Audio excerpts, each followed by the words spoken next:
Welcome to our channel కర్మ voice. నా ప్రపంచం ఎపిసోడ్ 3. నేను మీ సతీష్. ఈరోజు మన టాపిక్ వచ్చేసి ఒక్క అవకాశం. అంటే నేను చెప్పబోయే టాపిక్ దేని మీద ఉంటుందంటే, మనం లైఫ్లో ఏదో చేద్దాం అనుకుంటాం, కానీ అది తప్ప అన్నీ చేస్తుంటాం.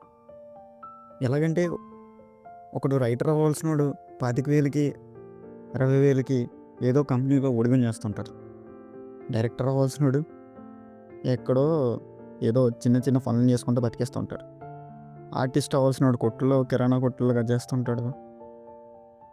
కొంతమంది చిన్న చిన్న బిజినెస్లు పెట్టుకుని బతికేస్తుంటారు. అంటే ఈ ప్రపంచంలో ఎవరికి ఏది ఇష్టమో అది చేయడం లేదు, చేయలేకపోతున్నారు. ఎందుకంటే వాళ్ళకి ఒక అవకాశం రావట్లేదు. అంతెందుకు నేనే ఉన్నా, నాకు డైరెక్షన్ అంటే పిచ్చి.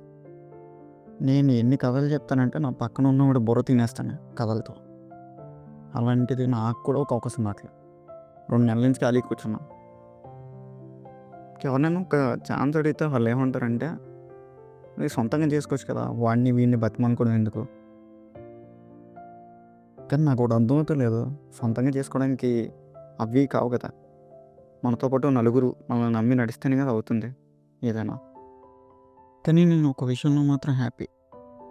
అందరిలాగా ఒక నచ్చిన పని చేసుకుంటూ ఇలా చేసుంటే బాగుండని ఫీల్ అవ్వకుండా దాని గురించి ప్రయత్నిస్తున్నాను. అవకాశం వస్తుందో రాదో అనేది అది తర్వాత విషయం. మిమ్మల్ని మీరు ఒకసారి ప్రశ్నించుకోండి.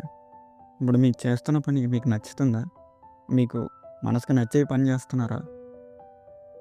ఒకవేళ మీ మనసుకి మీరు చేస్తున్న పని నచ్చకపోయింది అనుకో, మీరు ఉడుగుని చేస్తున్నట్లు లెక్క. అంటే ఒక బానిసలాగా మీకు నచ్చినది మోస్తున్నట్టు. ఈ బరువుని దించేసుకుని మీకు నచ్చిన పని కోసం ఒక్క అడుగు వేయండి. సక్సెస్ వస్తుందో రాదో అనేది అది సెకండరీ. ప్రయత్నిస్తే గెలిచినట్టేగా. అసలు ప్రయత్నించకుండా ఆ రోజు నేను ప్రయత్నించుంటే బాగుండు అనుకునే దానికన్నా ముందు ఒక అడిగేస్తే మంచిదని నా ఫీలింగ్. ఈరోజు చెప్పిన కంటెంట్ మీకు నచ్చితే లైక్ చేయండి, మా ఛానల్ సబ్స్క్రైబ్ చేయండి. మీకు ఇలాంటి వీడియోస్ నచ్చితే మా ఛానల్లో ఇంకా చాలా వీడియోస్ ఉన్నాయి, ఒకసారి అలా చూసి వెళ్ళిపోండి.